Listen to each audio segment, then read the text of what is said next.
Hi everybody, it's Gordon here today. Want to talk to you about probably one of my favourite poems by a favourite poet of mine. The poet in question is Seamus Heaney, and the poem is Midterm Break. Now this is a poem I've taught many times over the years, and I believe it always has an impact, quite a powerful impact on students who've read it and studied it. It is in fact, I believe, quite a simple poem. The language is very simple and straightforward. I sat all morning in the college sick bay, I think it starts with, almost words of one syllable.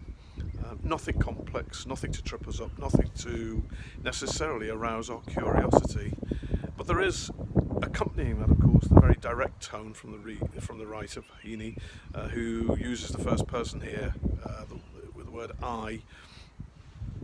This is a personal poem. This is his personal experience. It's a retrospective poem. As an adult, he's looking back some way over his life and trying to make sense of what's actually happened all those years ago, and the experience that's clearly made a mark on him. It's simple. It's very direct.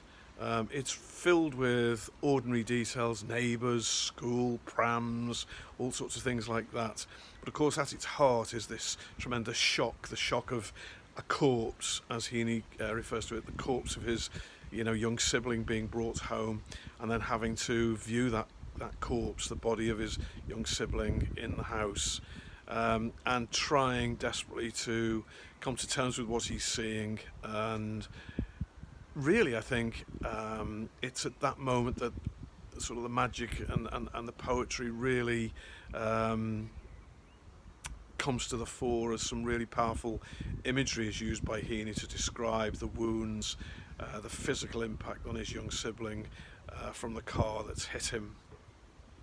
It's a poem that's been, that really gives Heaney a chance to explore the experience, the feelings, the actual human experience, I guess, of coming to terms with a death in the family, and also, I guess, the idea of human beings trying to make sense of their past too, which is very important for all of us.